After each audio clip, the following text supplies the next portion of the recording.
Ngasisu pudona lakchari Inspector Tayai Chanipanga Marfutara Subatanga Inspector Tayai Haujik Thongli ba irang asida aikoi tha mari khare hena leptuna leizaruri miyambung haktang potana dema thoromasida puthokjaba matam gi thongli ba thodo wathok singda base tawduna puthokjaba adumba Inspector Tayai gi wari ngasi gi wari gi mami relief camp ahum subsaro tabchi lengagna mafam asida miyeng changbi gi wakhak natana pomno magase center gi makhada le center da leriba mapi mapa oiba singna pomno magase athuba matamda yengsinbagi mathau makhakte dumak tari tima itemagi mung manung no wari badugumna mafam asida leriba tongan da relief camp da leriba mung manung so awaba kaya di soidane yarongat chumi tima mafam asida leriba aina ai isama kilamdamna bikhyane ba mi amagum ole haribas adugi tima mafam asida miyamna leijaba ngamjaba khara purakliba singase miyam manung sibagi miyam pareng lebanduna miyam gi khutta kariguma pochai piba matamda adom soidana phawrungai ngasi phawba mi gi makhutta gi niduna kariguma pot amata lawraktri haidun aikhoi gi ijati di mafam asida niraga chadaba ijati suruga nomaga chaba aikhoi gi ijati aikhoina mi gi mafam dagi niduna aikhoina chaba haiba mase aikhoi gi pai pusingne khoida tambirakti adubi tema phibam na matamna aikhoi hingdabadi yadi chadabadi yadi ngasi aikhoina mafam asida pujaraklibasu aikhoini yamna leibagi damang nati angang sing asigi awar ba kariguma khara dusu mengkhat labadi haiduna aikhoina lagliban masidagi aikhoina tawjariba sing asi aikhoigi matau tamduna kanaguma khara nasu aikhoina tawriba sigumna mathang tawnanabagi lengana su yengsinbiba dumak oisun makhoini yengdrabasu aikhoi mayam punamak amaga soganaraga aikhoi hingmenabagi mathau tare inaw de kari haige sir ithemagi wari siloredi ai numit aduda chelakkhibagi aigi wari matang thamjaba yagadra yani na swaide sangchalo sida phambiu imai ben sing isini naw mayam yawbiriba halaman sing ngasigi wari se lila amagi film amagi wari nati aikhoi wari si taraga yamna nungai aikhoi gi thamoidi yamna pele haibadi kariguma mati ya milu pirang dana solaga daba aduga thamoi niknik lahorga daba wari ngakta masi aikhoi amada tamnaduna inmate singna relief camp da leriba miyoi singna awaba kaya khangni haibase aikhoi khangdaba yada makhoi gi kholaw aikhoi mayam punna lawgada ngasi miyam puno mana tumba chaba khangdaba makai karigi damakta ahing sorok ta lekli masi punamak sing asisu inmate singi damak aikhoi gi lamdam asigi dam aikhoi gi phurup asi kaiba yaroi haidana miyam punamangna amatta oina lebiba masi gi thongna se aikhoi mayam punna hanba leitana legedaba adudi naw inaugi wari sir ai wari sibudi yamna luba wari budi nati adubo sir ai shunu midaduda ai gi loina bi amadi ai gi sasing punna asibugi khayatagi kalakhiban kari asibugi khayatagi kalaheba mani sir numidadu sir karigumba aikhoina yumda leramba thuklabadi isa singa aikhoiga sena khainabama natraga aiga isa singa sena khainabama haibadi karino inaugi wafamsi sir aidi tasengna relief camp sida leijaba nati ha kari haibadudi aikhoi relief camp sida sir chumi sir khoi relief camp da lakane habase mayamna sumni muni mo ngangnarakpadagi sir aisu laksabani sir ai chorchanpur dagi ne sir hojina ai thamna popi da leiye sir adu sir relief camp da leiba sing adu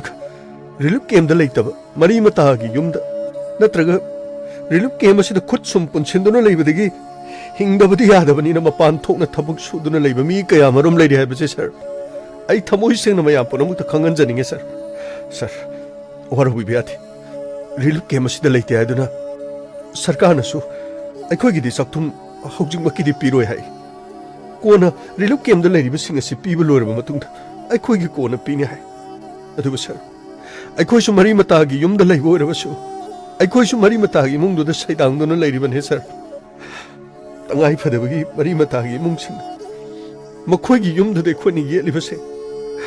makhoi ne khoi bu lehening de habadi nati mari mata ni na aikhoi gi mafam ama khangnabagi da makhoi su ngai badi oiramngani adu yum ma pan bai base yum adu gi manung da leiba miyoi khara duna maning tamna leijaba dubun aikhoi na mari mata ni haiduna aikhoi na leisin ma matamda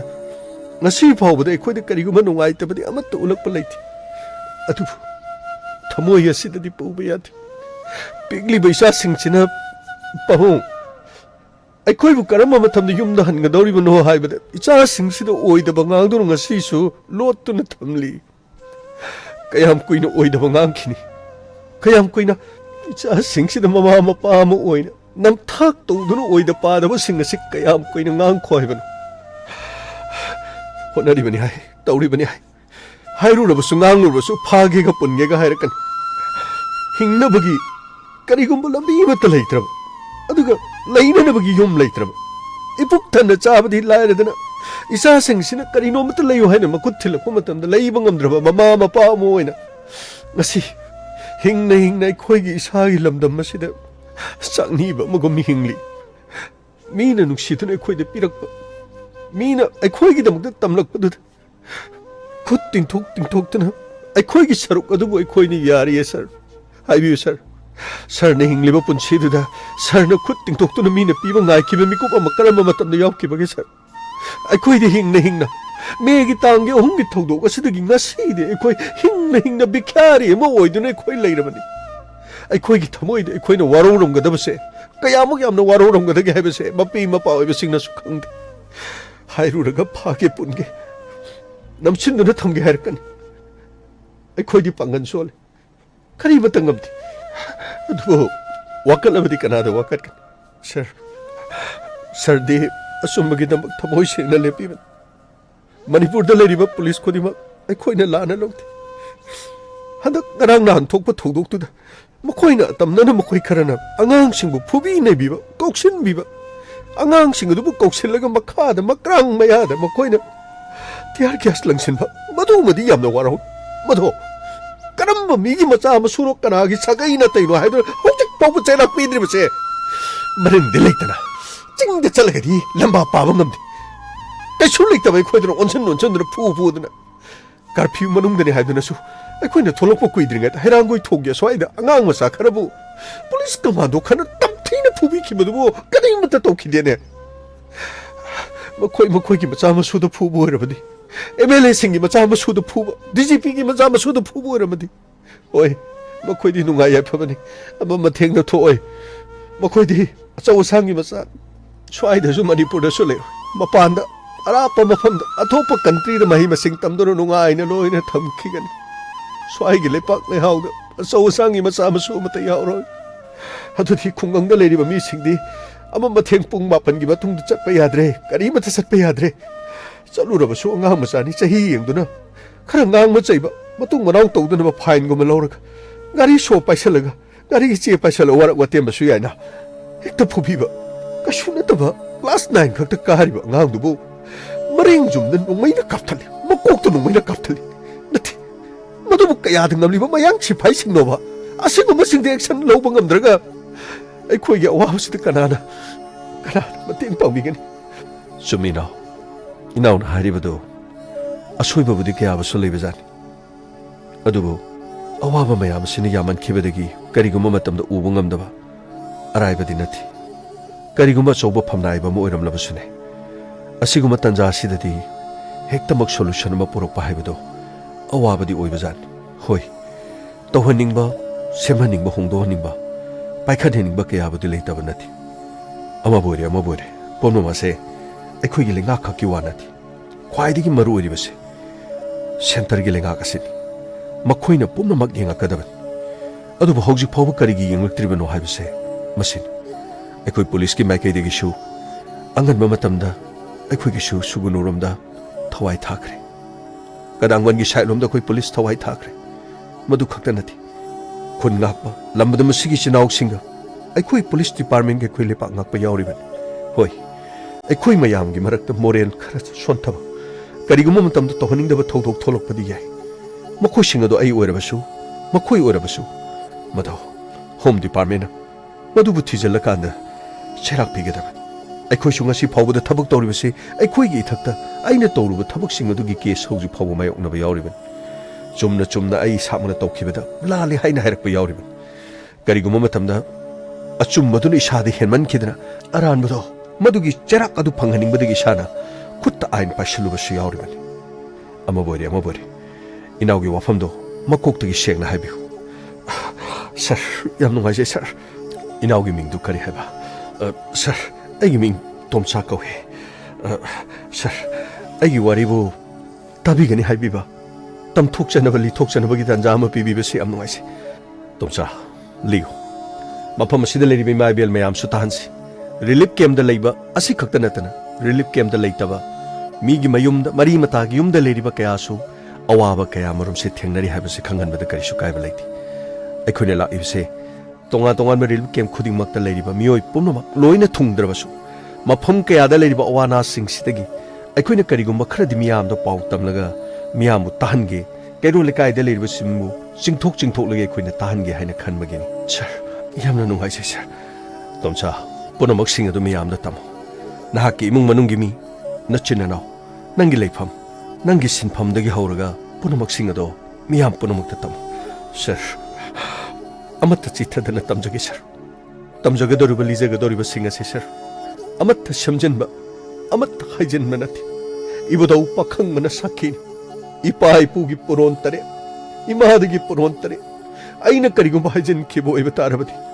ꯑꯩꯒꯤ ꯄꯤꯛꯂꯤꯕ ꯏꯆꯥꯁꯤꯡ ꯑꯁꯤꯒꯤ ꯃꯍꯩ ꯆꯥꯕ ꯉꯝꯗꯅ ꯃꯥꯡꯈꯤꯒꯦ ꯅꯠꯇꯦ ꯇꯣꯝꯆꯥ ꯑꯗꯨ ꯍꯥꯏꯕ ꯌꯥꯗꯦ ꯑꯁꯦꯡꯕꯁꯤꯡꯅꯤ ꯑꯩꯈꯣꯏ ꯂꯣꯏꯅ ꯈꯪꯏ ꯍꯥꯏꯌꯨ ꯇꯥꯁꯤ ꯅꯨꯃꯤꯠꯇꯣ ꯁꯔ ꯍꯩ ꯇꯣꯏꯕꯤ ꯂꯣꯏꯁꯤꯟꯗ꯭ꯔꯤꯕꯣ ꯀꯩꯅꯣ ꯑꯩꯗꯤꯅꯦ ꯑꯉꯥꯡꯁꯤꯡ ꯑꯁꯤꯒꯅꯦ ꯉꯁꯥꯏꯅ ꯀꯩꯊꯦꯜꯗꯒ ꯊꯣꯛꯎꯔꯕꯅꯤꯀꯣ ꯉꯁꯤꯗꯤ ꯈꯔ ꯉꯟꯅ ꯆꯠꯁꯤ ꯅꯣꯡ ꯐꯥꯗꯣꯛꯁꯨ ꯆꯠꯊꯣꯛꯄꯅꯤꯅꯅꯦ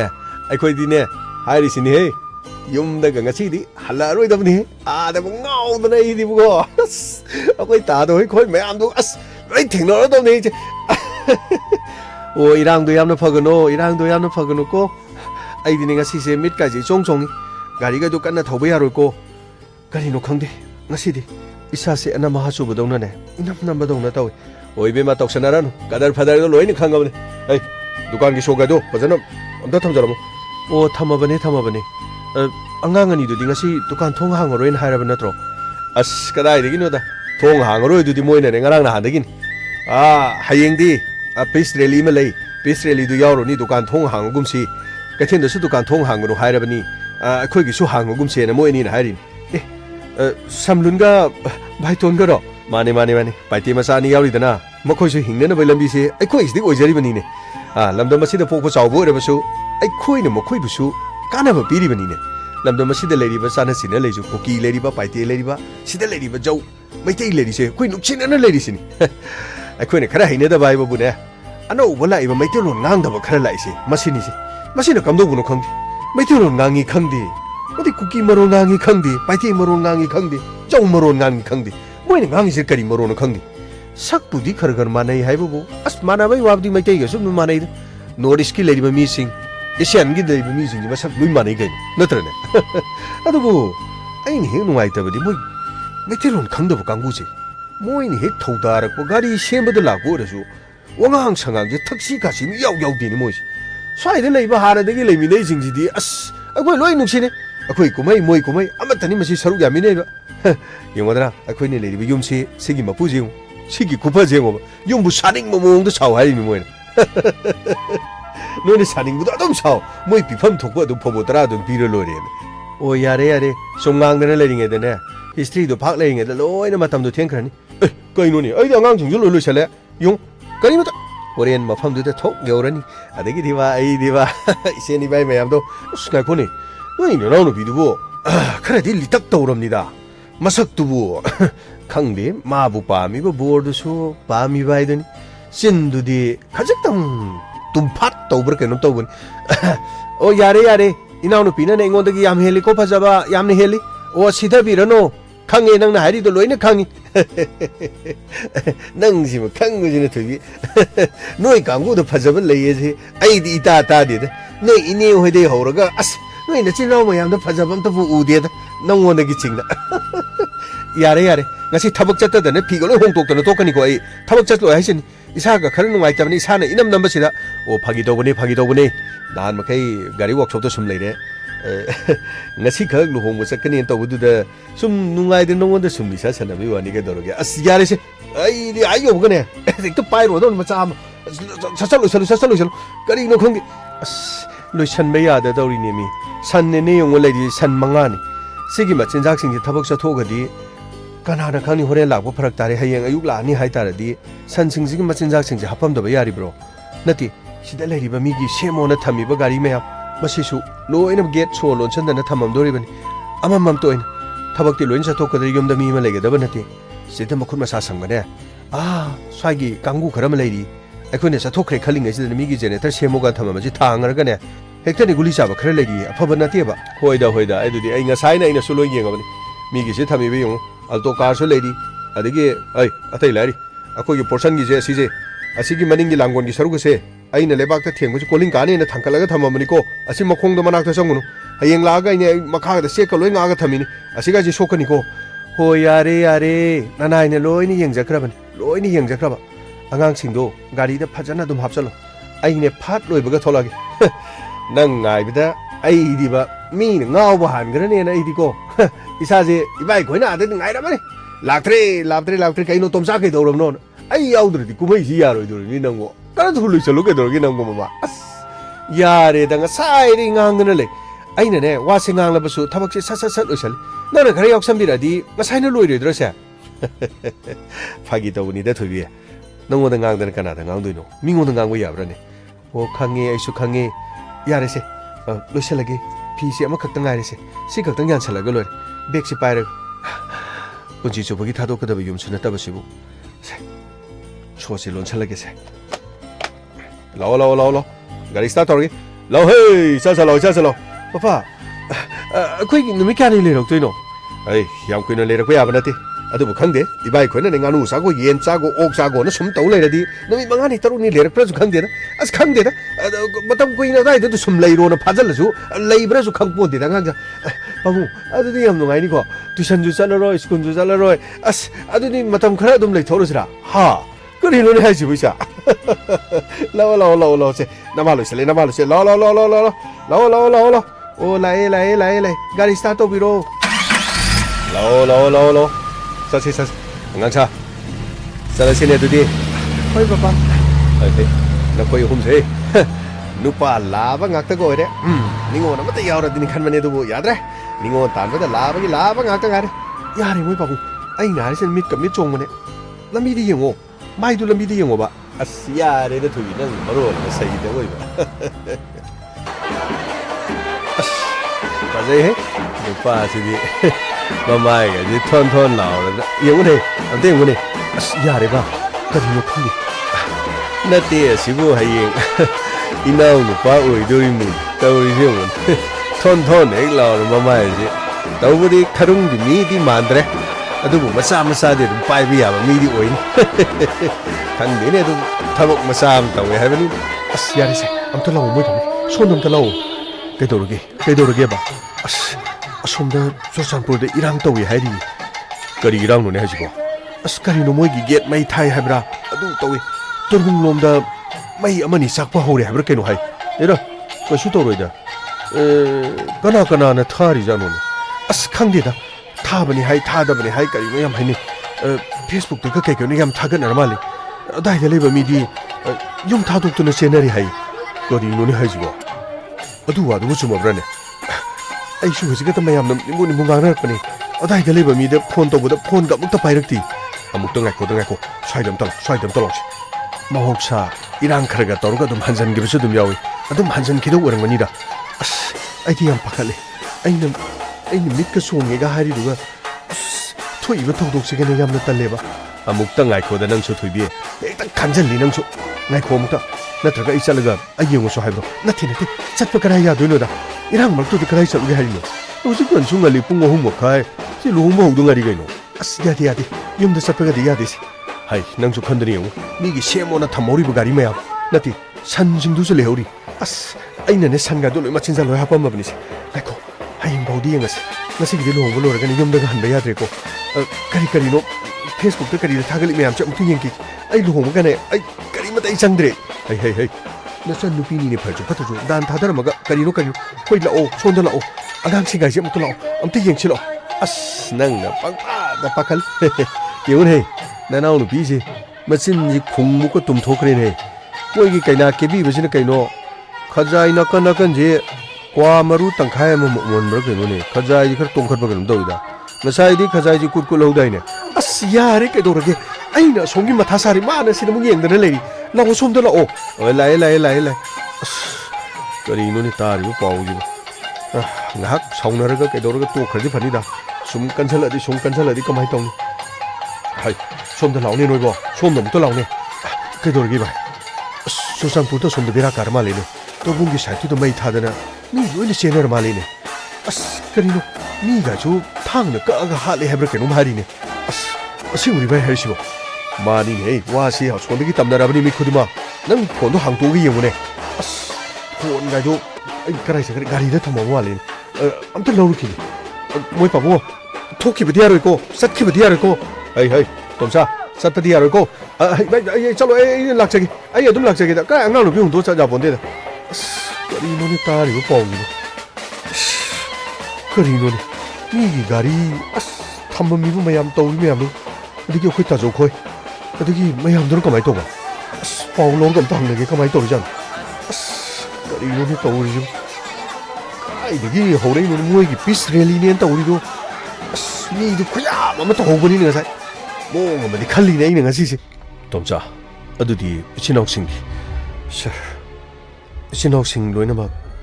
तोंगान बेरिलु केम्पसिंग द लोइ लेनारि इचिनाउ मरि आइगी चानुपा मरि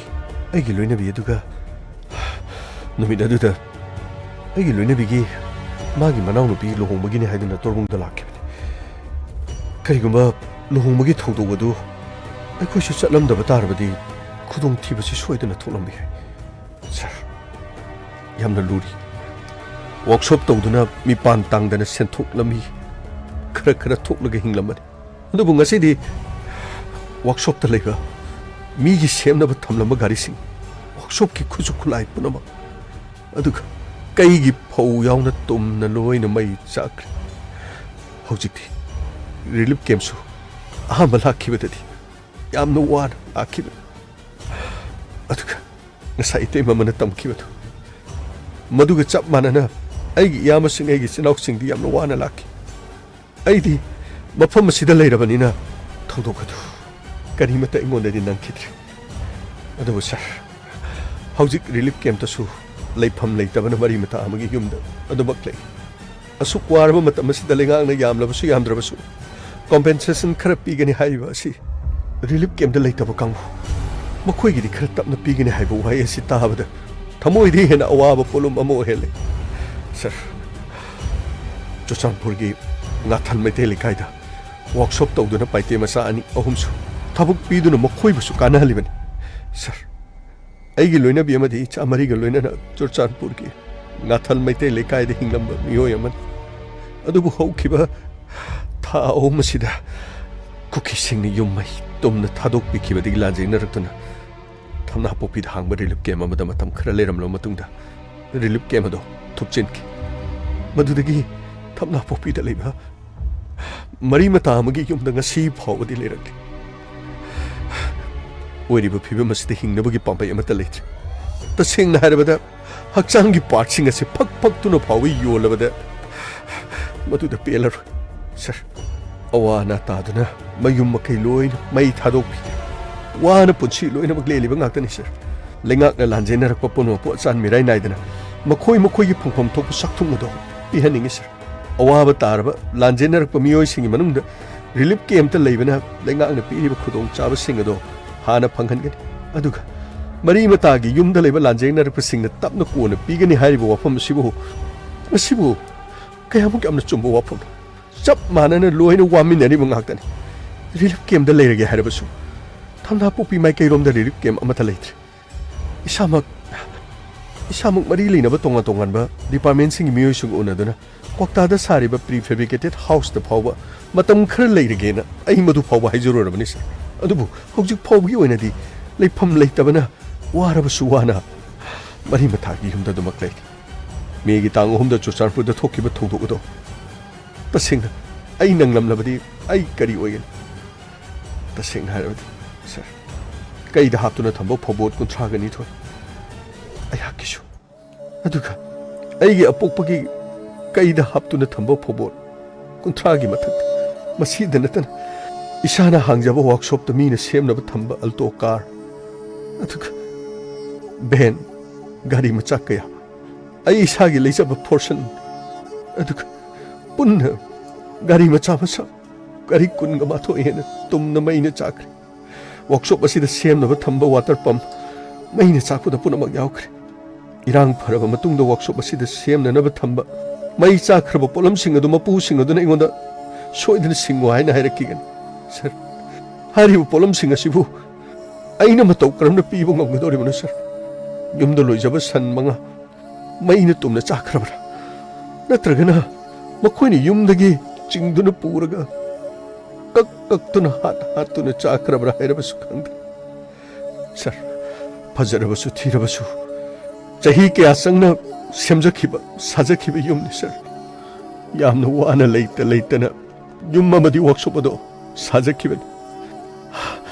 ꯂꯩꯀꯥꯏ ꯑꯗꯨꯗ ꯃꯩꯇꯩꯒꯤ ꯌꯨꯝ 18 ꯍꯦꯟꯅ ꯂꯩ ꯌꯨꯝꯁꯤꯡ ꯑꯗꯨ ꯆꯤꯡꯃꯤꯁꯤꯡꯒꯤ ꯏꯪꯈꯣꯜꯗ ꯁꯥꯕ ꯉꯥꯛꯇꯅꯤ ꯃꯁꯤ ꯆꯍꯤ ꯑꯃꯗ ꯐꯧꯕꯣꯠ 9ꯗꯒꯤꯅ 10 ꯐꯥꯎꯕ ꯑꯗꯨꯝ ꯄꯤꯗꯨꯅ ꯂꯥꯛꯈꯤꯕꯅꯤ ꯈꯨꯟꯒꯤ ꯈꯨꯂꯥꯛꯄ ꯑꯃꯗꯤ ꯏꯄꯥ ꯏꯄꯨꯁꯤꯡ ꯑꯗꯨ ꯌꯥꯅꯕꯒꯤ ꯃꯈꯥꯗ ꯃꯈꯣꯏꯒꯤ ꯂꯝꯗ ꯆꯍꯤ ꯀꯌꯥꯗꯒꯤ ꯂꯩꯔꯛꯈꯤꯕꯅꯤ ꯃꯁꯤꯗ ꯃꯈꯣꯏꯅꯁꯨ ꯀꯔꯤꯒꯨꯝꯕ ꯑꯊꯤꯡꯕ ꯑꯃꯠꯇ ꯄꯤꯔꯛꯇꯦ ꯌꯥꯝꯅ ꯅꯨꯡꯁꯤꯅꯅ ꯑꯗꯨꯝ ꯂꯩꯔꯛꯈꯤ ꯂꯩꯔꯤꯕ ꯏꯪꯈꯣꯜꯁꯤꯡ ꯑꯗꯨꯗ ꯁꯥꯅꯤꯡꯕꯒꯤ ꯃꯑꯣꯡꯗ ꯌꯨꯝ ꯁꯥꯗꯨꯅ ꯂꯩꯕꯗ ꯃꯈꯣꯏꯅ ꯀꯔꯤꯃꯠꯇ ꯍꯥꯏꯗꯦ ꯃꯈꯣꯏ ꯅꯣꯛꯐꯦꯠ ꯇꯧꯗꯨꯅ ꯑꯗꯨꯝ ꯍꯔꯥꯎꯅ ꯂꯩꯕ ꯉꯥꯛꯇꯅꯤ ꯇꯧꯕꯗꯕꯨ ꯃꯈꯣꯏꯗ ꯆꯍꯤ ꯑꯃꯒꯤ ꯃꯅꯨꯡꯗ ꯐꯧꯕꯣꯠ 9ꯗꯒꯤꯅ 10 ꯐꯥꯎꯕꯗꯤ ꯄꯤꯗꯕ ꯁꯨꯡꯌꯥ ꯌꯥꯗꯦ ꯃꯁꯤꯃꯗꯤ ꯃꯈꯣꯏꯅ ꯑꯩꯈꯣꯏꯗ ꯊꯝꯕ ꯋꯥꯐꯝ ꯑꯉꯥꯡꯁꯤꯡꯒꯤ ꯆꯥꯅ ꯊꯛꯅꯕ ꯑꯃꯗꯤ ꯇꯉꯥꯏ ꯐꯗꯕ ꯄꯣꯠꯂꯝꯁꯤꯡ ꯊꯕꯛ ꯁꯨꯡꯐꯝ ꯅꯣꯐꯝ ꯂꯩꯇꯕꯅ ꯁꯦꯜ ꯇꯥꯟꯕ ꯉꯝꯗꯕꯒꯤ ꯄꯤꯕ ꯉꯝꯗ꯭ꯔꯦ ꯂꯥꯟꯖꯦꯟꯅꯔꯛꯄꯁꯤꯡꯒꯤ ꯃꯅꯨꯡꯗ ꯃꯔꯤ ꯃꯇꯥꯁꯤꯡꯒꯤ ꯌꯨꯝꯗ ꯂꯩꯕꯁꯤꯡꯕꯨ ꯅꯨꯡꯉꯥꯏꯅ ꯂꯩꯔꯤ ꯍꯥꯏꯅ ꯈꯟꯕ ꯃꯤꯑꯣꯏꯁꯤꯡ ꯌꯥꯎꯗꯕ ꯅꯠꯇꯦ ꯃꯗꯨ ꯌꯥꯝꯅ ꯂꯥꯜꯂꯤ ꯀꯔꯤꯒꯨꯝꯕ ꯊꯥꯖꯗ꯭ꯔꯒꯅ ꯃꯔꯤ ꯃꯇꯥꯒꯤ ꯌꯨꯝꯗ ꯀꯔꯝꯕ ꯐꯤꯕꯝꯗ ꯂꯩꯔꯤ ꯍꯥꯏꯕꯗꯨ ꯇꯁꯦꯡꯅ ꯈꯪꯅꯅꯕꯒꯤꯗꯃꯛ ꯃꯈꯣꯏꯅ ꯂꯥꯛꯇꯨꯅ ꯌꯦꯡꯁꯤꯟꯐꯝ ꯊꯣꯛꯇꯕ꯭ꯔꯥ ꯀꯌꯥꯝ ꯀꯨꯏꯅꯕꯨ ꯃꯔꯤ ꯃꯇꯥꯅꯤ ꯍꯥꯏꯗꯨꯅ ꯃꯤꯒꯤ ꯌꯨꯝꯗ ꯁꯩꯗꯥꯡꯗꯨꯅ ꯂꯩꯕ ꯉꯝꯒꯗꯧꯔꯤꯕꯅꯣ ꯁꯔ ꯂꯩꯉꯥꯛꯅ ꯂꯩꯐꯝ ꯄꯤꯕ ꯉꯝꯂꯔꯣꯏ ꯍꯥꯏꯔꯒꯅ ꯄꯣꯛꯄꯗꯒꯤ ꯂꯩꯖꯔꯛꯂꯕ ꯈꯨꯜꯁꯤꯡ ꯑꯗꯨꯗ ꯍꯜꯍꯟꯕꯤꯔꯣ ꯃꯈꯣꯏꯅ ꯍꯟꯈ꯭ꯔꯣ ꯍꯥꯏꯕꯒꯤ ꯑꯌꯥꯕꯗꯨ ꯄꯤꯔꯕꯗꯤ ꯃꯐꯝ ꯑꯗꯨꯗ ꯑꯩꯈꯣꯏ ꯆꯠꯇꯨꯅ ꯍꯟꯖꯈ꯭ꯔꯒꯦ ꯃꯇꯝ ꯁꯥꯡꯅ ꯑꯁꯨꯝ ꯍꯥꯏꯅ ꯂꯩꯒꯗꯕ ꯁꯔꯨꯛ ꯊꯣꯛꯍꯟꯅꯤꯡꯗꯕ ꯊꯧꯗꯣꯛ ꯋꯥꯊꯣꯛ ꯀꯌꯥ ꯑꯃꯨꯛ ꯍꯦꯟꯅ ꯁꯣꯏꯗꯅ ꯊꯣꯛꯂꯛꯀꯅꯤ ꯍꯥꯏꯕꯁꯤ ꯁꯔ ꯃꯁꯤ ꯊꯥꯖꯕꯤꯌꯨ ꯁꯔ ꯍꯤꯡꯂꯤ ꯍꯥꯏꯕꯒꯤ ꯃꯗꯨꯒꯤ ꯃꯃꯤꯡꯇꯅꯤ ꯌꯦꯂꯣꯡꯉꯩꯗꯒꯤ ꯍꯧꯅ ꯂꯩꯃꯤꯟꯅꯔꯕ ꯀꯨꯀꯤ ꯄꯥꯏꯇꯦ ꯑꯃꯗꯤ ꯃꯩꯇꯩꯁꯤꯡꯒ ꯌꯥꯝꯅ ꯅꯨꯡꯁꯤ ꯆꯥꯟꯅꯅ ꯂꯩꯔꯛꯈꯤ ꯑꯗꯨꯕꯨ ꯅꯧꯅ ꯆꯪꯂꯛꯈꯤꯕ ꯃꯩꯇꯩꯔꯣꯟ ꯊꯣꯛꯇꯕ ꯃꯤꯑꯣꯏ ꯃꯁꯤꯡ ꯀꯌꯥ ꯏꯁꯤꯡ ꯏꯆꯥꯎꯒꯨꯝꯅ ꯖꯔ ꯆꯍꯤ ꯈꯔꯁꯤꯗ ꯍꯦꯟꯖꯤꯜꯂꯛꯈꯤ ꯀꯔꯤꯒꯤ ꯎꯗꯦ ꯀꯔꯤꯒꯤ ꯈꯪꯗꯦ ꯃꯇꯝ ꯑꯗꯨꯗ ꯗꯤꯁꯤ ꯀꯅꯥꯅ ꯑꯣꯏꯒꯦ ꯃꯇꯝ ꯑꯗꯨꯗ SP ꯀꯅꯥꯅ ꯑꯣꯏꯒꯦ ꯃꯈꯣꯏꯁꯤꯡ ꯑꯗꯨ ꯆꯞꯈꯠꯂꯒ ꯃꯈꯣꯏ ꯐꯥꯗ꯭ꯔꯤꯕꯒꯤ ꯃꯔꯝ ꯀꯔꯤꯒꯤꯅꯣ ꯈꯨꯜ ꯑꯃꯗ ꯀꯅꯥ ꯍꯦꯟꯖꯜꯂꯛꯏ ꯀꯅꯥ ꯂꯥꯛꯏ ꯈꯨꯟ ꯑꯃꯗ ꯀꯔꯝꯕ ꯈꯨꯟ ꯇꯥꯁꯤꯜꯂꯛꯏ ꯈꯨꯟ ꯑꯃꯗ ꯀꯅꯥ ꯂꯩꯔꯤ ꯀꯅꯥꯅ ꯀꯔꯤꯒꯤꯗꯃꯛꯇ ꯈꯪꯗ꯭ꯔꯤꯕꯅꯣ ꯑꯩꯈꯣꯏꯒꯤ ꯂꯝꯅꯦꯗꯤ ꯍꯥꯏꯔꯒ ꯑꯩꯈꯣꯏꯒꯤ ꯂꯝ ꯑꯁꯤꯕꯨ ꯌꯦꯡꯁꯤꯟꯗꯕꯒꯤ ꯃꯔꯝ ꯀꯔꯤꯒꯤꯅꯣ ꯑꯩꯈꯣꯏꯅ ꯆꯦꯛꯁꯤꯜꯍꯧꯗꯕꯗꯨꯅ ꯉꯁꯤꯗꯤ ꯄꯨꯝꯅꯃꯛꯁꯤꯡ ꯑꯁꯤ ꯊꯣꯛꯂꯛꯂꯤꯕꯅꯤ ꯍꯥꯏꯕꯁꯤꯕꯨ ꯍꯥꯏꯃꯟꯕ ꯊꯣꯛꯀꯗ꯭ꯔꯥ ꯃꯈꯣꯏꯅ ꯃꯩꯇꯩꯁꯤꯕꯨ ꯌꯦꯛꯅꯕ ꯑꯣꯏꯅ ꯌꯦꯡꯗꯨꯅ ꯂꯥꯛꯈꯤꯕꯁꯦ ꯑꯅꯧꯕ ꯂꯥꯛꯈꯤꯕ ꯃꯤꯑꯣꯏꯁꯤꯡ ꯑꯗꯨꯅꯤ ꯏꯪꯅ ꯇꯞꯅ ꯂꯩꯃꯤꯟꯅꯔꯝꯂꯕꯁꯨ ꯆꯍꯤ ꯀꯌꯥ ꯃꯇꯝ ꯈꯔꯒꯤ ꯃꯃꯥꯡꯒꯤ ꯃꯩꯇꯩꯁꯤꯡ ꯆꯨꯔꯆꯥꯟꯄꯨꯔꯗ ꯂꯩꯕꯗ ꯑꯋꯥꯕ ꯈꯔꯗꯤ ꯑꯣꯏꯔꯛꯈꯤ ꯍꯧꯖꯤꯛ ꯏꯃꯨꯡ ꯃꯅꯨꯡ ꯊꯥꯛꯄ ꯉꯝꯅꯕ ꯍꯤꯡꯗꯕꯗꯤ ꯌꯥꯗꯦ ꯄꯦꯇ꯭ꯔꯣꯜꯒꯤ ꯑꯣꯏꯕ ꯒꯥꯔꯤ ꯃꯆꯥ 4 ꯋꯤꯂꯔꯒꯤ ꯑꯣꯏꯕ ꯒꯥꯔꯤ ꯋꯥꯛꯁꯣꯞ ꯃꯆꯥ ꯑꯃ ꯇꯧꯗꯨꯅ ꯍꯧꯖꯤꯛ ꯊꯧꯅꯥ ꯄꯣꯛꯄꯤꯗ ꯍꯤꯡꯅꯕꯒꯤꯗꯃꯛ ꯋꯥꯛꯁꯣꯞ ꯑꯃ ꯆꯂꯥꯏꯗꯨꯅꯗꯤ ꯍꯤꯡꯂꯤ ꯁꯔ ꯑꯩꯈꯣꯏꯒꯤꯁꯨ ꯒꯥꯔꯤ ꯌꯥꯗ꯭ꯔꯕꯗꯤ ꯁꯔ ꯊꯧꯅꯥ ꯄꯣꯛꯄꯤꯗ ꯂꯩꯔꯤꯕ ꯃꯅꯤꯄꯨꯔ ꯋꯥꯛꯁꯣꯞ ꯀꯧꯕ ꯃꯐꯝ ꯑꯁꯤꯗ ꯅꯣꯡꯃꯇꯪ ꯂꯦꯡꯁꯤꯟꯕꯤꯔꯛꯇꯨꯅ ꯁꯔ ꯒꯥꯔꯤ ꯁꯦꯝꯕꯤꯌꯨ ꯁꯔ ꯑꯩ ꯄꯩꯁꯥ ꯑꯃꯠꯇ ꯂꯧꯖꯔꯣꯏ ꯁꯔ ꯇꯣꯝꯆꯥ ꯅꯪꯒꯤ ꯊꯃꯣꯏ ꯁꯦꯡꯂꯕ ꯋꯥꯐꯝꯁꯤ ꯀꯔꯤꯒꯨꯝꯕ ꯑꯔꯥꯟꯕ ꯑꯃꯠꯇ ꯌꯥꯎꯗꯦ ꯅꯪꯅ ꯍꯥꯏꯔꯤꯕꯁꯦ ꯇꯥꯐꯝ ꯊꯣꯛꯏ ꯈꯪꯐꯝ ꯊꯣꯛꯏ ꯎꯐꯝ ꯊꯣꯛꯏ ꯑꯗꯨꯕꯨ ꯍꯥꯏꯗ꯭ꯔꯕꯗꯤ ꯈꯪꯉꯣꯏ ꯍꯥꯏꯗ꯭ꯔꯕꯗꯤ ꯇꯥꯔꯣꯏ ꯁꯔ ꯑꯩꯈꯣꯏ ꯀꯌꯥꯝ ꯀꯨꯏꯅ ꯁꯨꯝꯅ ꯂꯩꯈꯤꯅꯤ ꯇꯣꯝꯆꯥ ꯃꯇꯝ ꯈꯔꯗꯤ ꯌꯦꯡꯈꯤꯕ ꯇꯥꯕꯅꯤ ꯍꯥꯟꯅꯒꯤ ꯐꯤꯕꯝꯗ ꯍꯦꯛ ꯍꯟꯖꯤꯜꯂꯛꯄ ꯍꯥꯏꯕꯁꯤ ꯄꯪꯂꯥꯏ ꯂꯥꯏꯕꯗꯤ ꯑꯣꯏꯔꯣꯏ ꯑꯗꯨꯕꯨ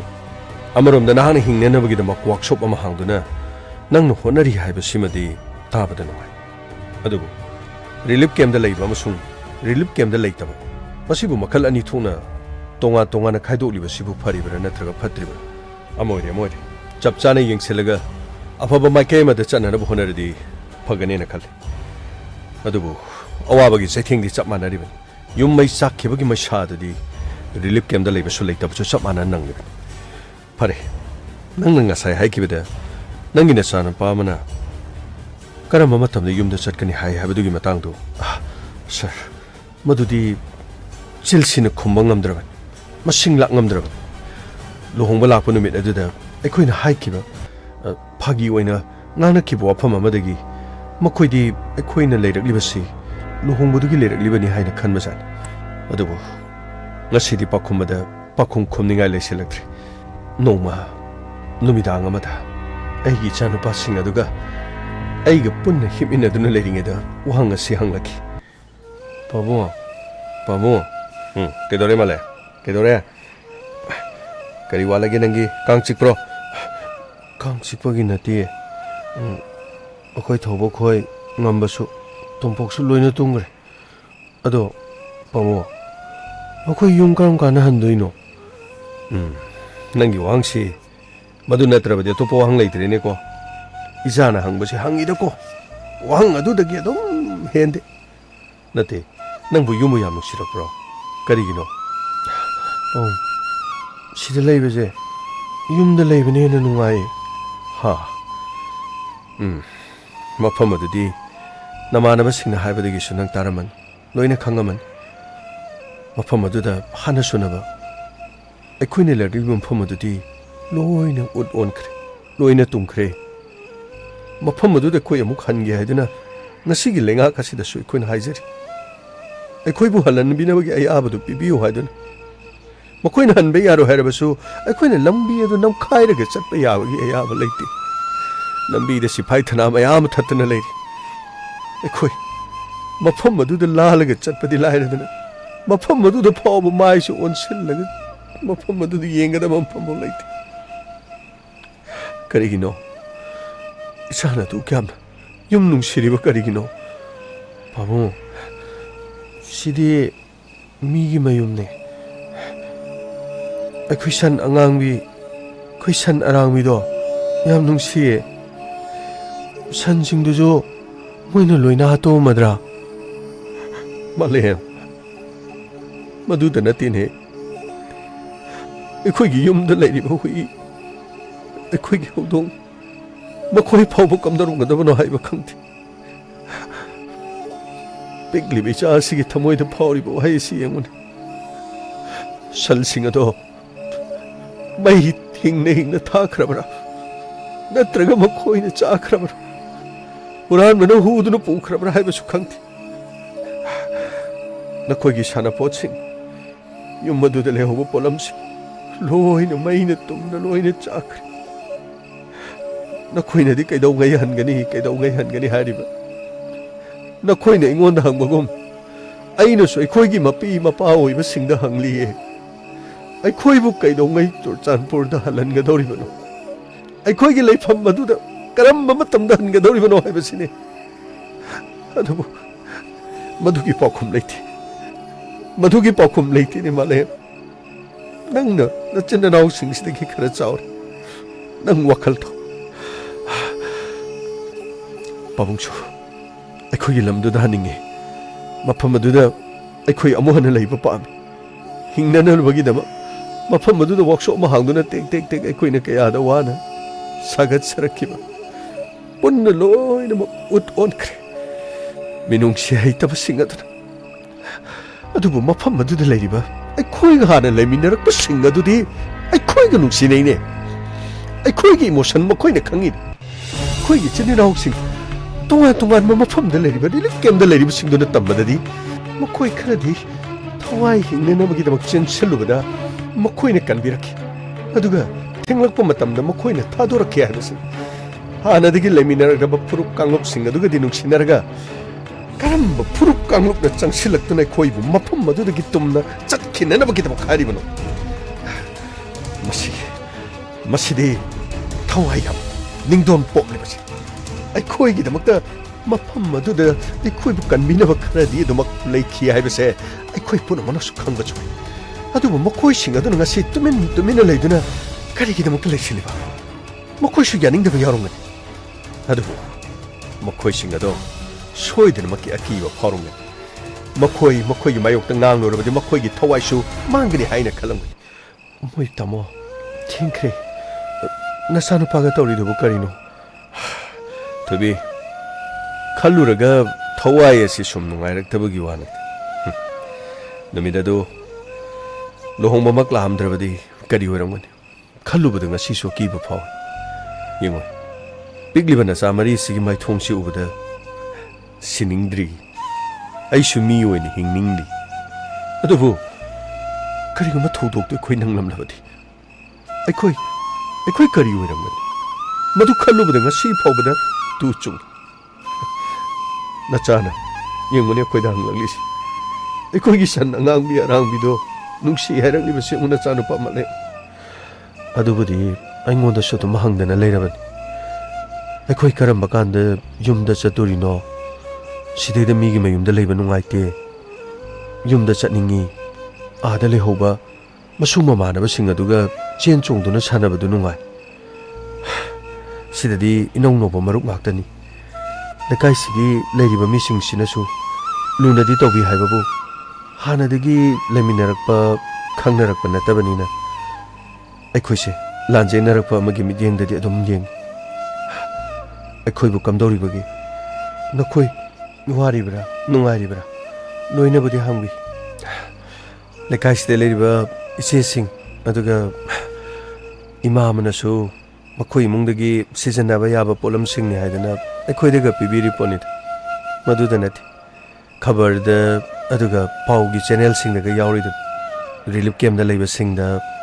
ꯑꯋꯥ ꯑꯅꯥ ꯇꯥꯔꯕꯁꯤꯡꯗ ꯃꯇꯦꯡ ꯄꯥꯡꯕ ꯃꯌꯥꯝ ꯑꯃ ꯆꯠꯅꯩꯗꯅ ꯑꯗꯨꯕꯨꯗꯤ ꯂꯣꯏꯅ ꯌꯥꯎꯏꯅꯦ ꯑꯗꯨꯒꯤ ꯈꯜꯂꯨꯔꯕꯗꯤ ꯑꯩꯈꯣꯏꯒꯤ ꯐꯨꯔꯨꯞꯁꯦ ꯄꯨꯛꯆꯦꯜꯗꯤ ꯆꯥꯎꯕꯖꯥꯠꯅꯤ ꯂꯣꯏꯅꯃꯛ ꯑꯗꯨꯕꯨ ꯇꯥꯃꯣ ꯐꯅ ꯌꯥꯝꯅ ꯃꯤꯅ ꯈꯨꯗꯣꯜ ꯇꯝꯂꯕꯁꯨ ꯐꯅ ꯌꯥꯝꯅ ꯑꯩꯈꯣꯏꯗ ꯃꯤꯅ ꯄꯤꯔꯕꯁꯨ ꯏꯁꯥꯒꯤ ꯏꯪꯈꯣꯜ ꯏꯁꯥꯒꯤ ꯌꯨꯝꯗ ꯂꯩꯖꯕꯗꯨꯗꯤ ꯑꯩꯈꯣꯏ ꯑꯃꯨꯛ ꯐꯪꯒꯅꯤ ꯍꯥꯏꯕ ꯊꯥꯖꯗ꯭ꯔꯦ ꯑꯁꯨꯛ ꯀꯨꯏꯔꯕ ꯃꯇꯝ ꯑꯁꯤ ꯅꯨꯃꯤꯠ 5ꯅꯤ 10ꯅꯤꯗ ꯂꯣꯏꯒꯗ꯭ꯔꯥ ꯈꯜꯂꯨꯏ ꯊꯥ ꯑꯃ ꯐꯥꯖꯤꯜꯂꯛꯏ ꯊꯥ 2 ꯊꯥ 3 ꯊꯥ 4 ꯑꯗꯨꯗꯒꯤ ꯃꯊꯪ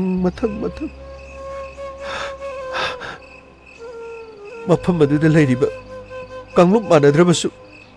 ꯆꯤꯡꯃꯤꯒꯤ ꯏꯪꯈꯣꯜꯗ ꯑꯩꯈꯣꯏꯅ ꯌꯨꯝ ꯁꯥꯗꯨꯅ ꯂꯩꯔꯤꯕ ꯃꯈꯣꯏꯒꯤ ꯃꯆꯥ ꯃꯁꯨꯁꯤꯡꯒ ꯑꯩꯈꯣꯏꯒꯤ ꯏꯆꯥꯁꯤꯡꯒ ꯆꯦꯟ ꯆꯣꯡꯗꯨꯅ ꯁꯥꯟꯅꯩ ꯃꯈꯣꯏꯒꯤ ꯃꯔꯣꯜꯁꯨ ꯉꯥꯡꯏ ꯑꯩꯈꯣꯏꯒꯤ ꯏꯔꯣꯜꯁꯨ ꯉꯥꯡꯏ ꯑꯃꯅ ꯇꯧꯕꯁꯨ ꯑꯃꯅ ꯁꯔꯨꯛ ꯌꯥꯏ ꯑꯃꯅ ꯇꯧꯕꯁꯨ ꯑꯃꯅ ꯁꯔꯨꯛ ꯌꯥꯏ ꯃꯐꯝ ꯑꯗꯨꯗ ꯂꯩꯕ ꯄꯥꯏꯇꯦꯁꯤꯡ ꯃꯐꯝ ꯑꯗꯨꯗ ꯂꯩꯕ ꯀꯨꯀꯤꯁꯤꯡ ꯂꯩꯕꯁꯤꯡ ꯑꯗꯨ ꯍꯥꯟꯅꯗꯒꯤ ꯂꯩꯔꯛꯄꯁꯤꯡ ꯑꯗꯨꯒ ꯂꯣꯏꯅ ꯅꯨꯡꯁꯤ ꯆꯥꯟꯅꯗꯨꯅ ꯂꯩ ꯃꯈꯣꯏꯁꯤꯡ ꯑꯗꯨꯕꯨ ꯑꯩꯈꯣꯏꯒꯤꯗꯃꯛꯇ ꯃꯈꯣꯏꯅ ꯀꯔꯤꯒꯨꯝꯕ ꯈꯣꯜꯂꯥꯎ ꯑꯃꯠꯇ ꯃꯈꯣꯏ ꯂꯥꯎꯕ ꯄꯥꯝꯗ꯭ꯔꯕ ꯖꯥꯠꯂꯣ ꯑꯗꯨ ꯅꯠꯇ꯭ꯔꯒꯅ ꯃꯈꯣꯏꯁꯨ ꯀꯔꯝꯕ ꯂꯩꯉꯥꯛꯀꯤ ꯌꯥꯊꯪ ꯉꯥꯏꯔꯤꯕ ꯖꯥꯠꯅꯣ ꯑꯩꯈꯣꯏꯒꯤ ꯂꯩꯉꯥꯛꯅ ꯀꯅꯥꯒꯤ ꯌꯥꯊꯪ ꯑꯃꯨꯛ ꯉꯥꯏꯔꯤꯕ ꯖꯥꯠꯅꯣ ꯑꯩꯈꯣꯏ ꯑꯁꯨꯝꯅ ꯏꯁꯥꯒꯤ ꯂꯝꯗꯝ ꯑꯁꯤꯗ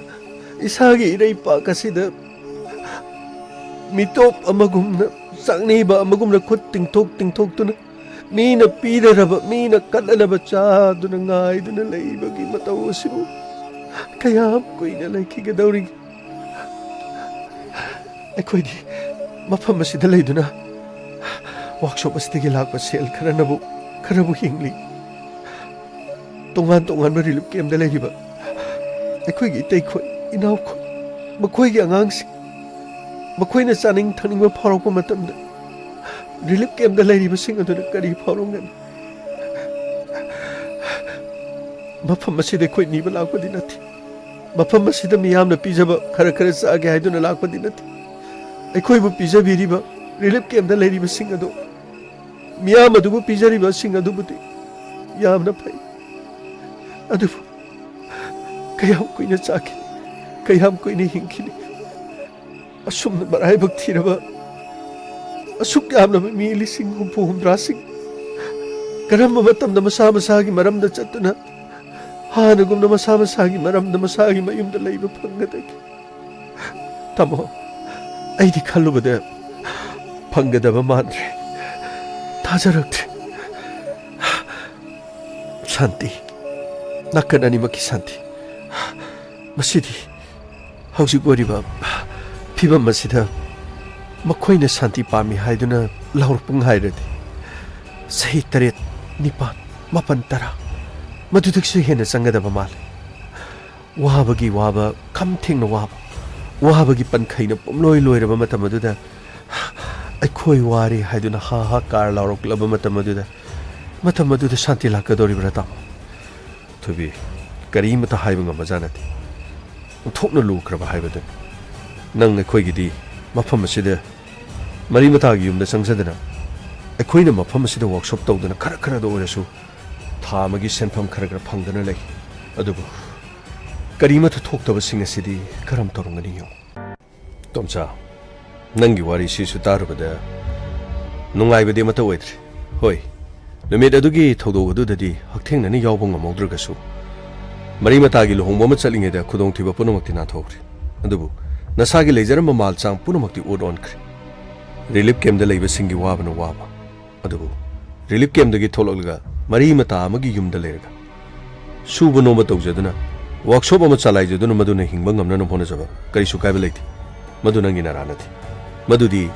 नंगी खुदसा हाइरुबगी कानबनिना लोबि अदुबु अदुगुम सिंग अदुसु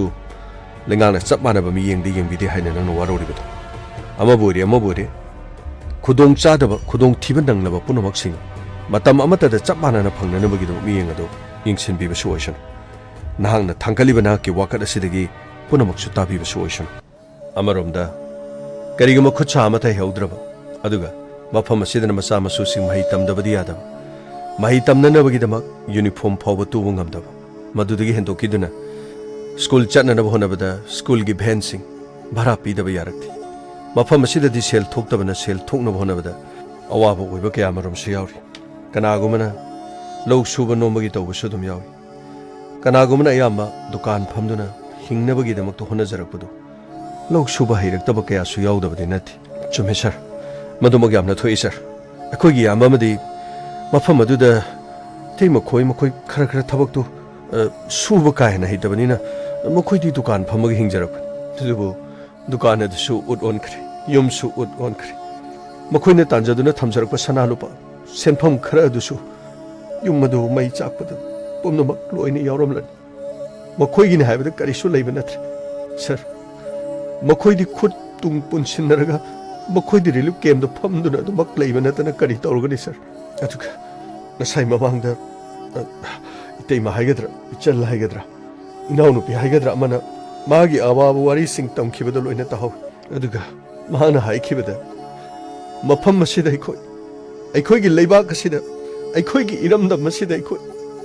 नसिदी मितोप अमगुम अखोइ चांगनीबो ओंदुना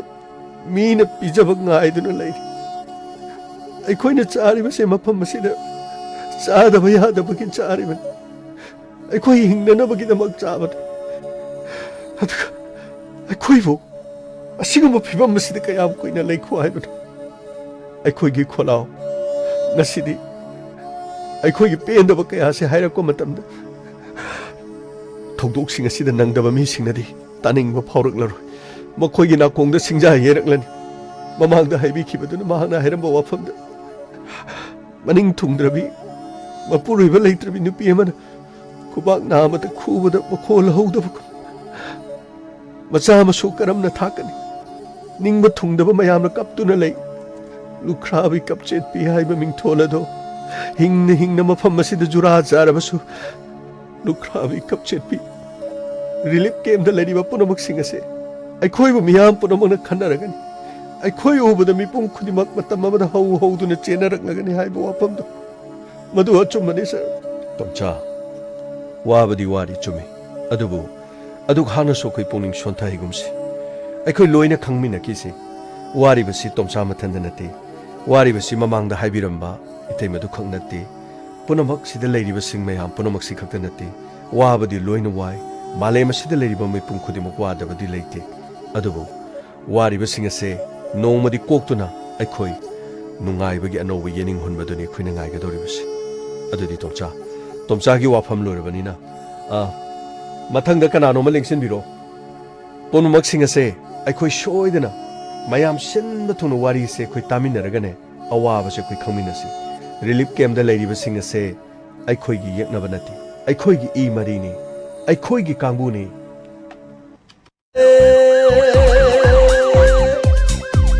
Inspector Tayai Tayai Tayai Lakle Ngasisu pudona lakchari Inspector Tayai Tagachari hanana ngasigi Inspector Tayai ngasigi tangkak tabiribasing loinana ngasigi tharomasigi hanagi akoina houjabagi pungpham haijaba tare khitang thengthakre masigi damak hapigani internet yaudradi punumoksi yadabanina internet sini khwadi maruri se duna internet yarak taba masina khode hena waba wiki masina ngapigani aduna thoro masida hauji hauji tholiba tongan ba relief camp da lairiba awaba wari sing masi mayam da purokan da tahanjage haina khanjabagi tangkok sing asi samjabane aduga hanagi crime gi oiba wari sing su dum lakani aduga matam kharadang gi relief camp gi khoina खबर the सुदम यावा कोइना उनरुबदा दुगा तारुबो वारी सिंग हाइबदारे मसिदा कोइना दि थोइना दि खंजलुदबा अदुगा थेंगनारिबो सिंग असिने कोइना वारी वइना मयामना inspector ते यामना ताबिबो episode purring अमसु ओइबनिना हारिबा ताका कसिदा मयामना ताबिरकान ओ मखोइसु सुमाइना वाबोइरे न खलाकान कोइना मखोइगि दम मतेंग पांगना बो नजरक मतम द सुमयामना सोइदना सरुग याबा हेलकनी हाइबसे अखोइगि थाजजबनी अखोई हम नुंगाइजे अमरोमदा अखोई यामना चौथोकजै करिनो हाइजरगदी वखलोन मानबा मयामगो लोइना हाइबा ताइ करिगुम मतमदा सुमाइना मतेंग पांगबा ngamjaba दुगा मतेंग पांगबा चचबा सुमाइना तोरकु मतमदा हाइबा तारे अदुना मयामना सुदम पांगबिरि ताबिरिबा सिंगना सुमयाम याविरि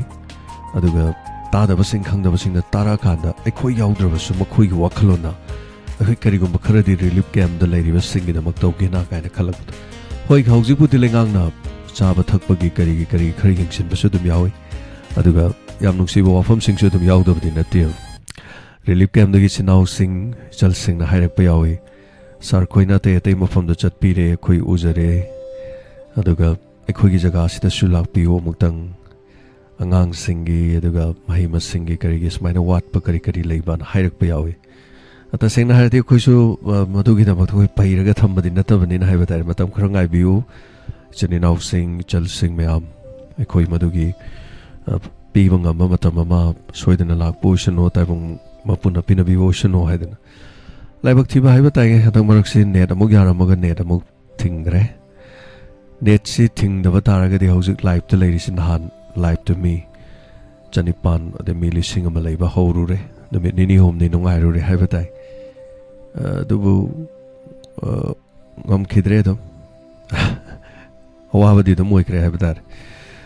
anyway amabore mayam punamana yengpiriba mayamna tangkoksida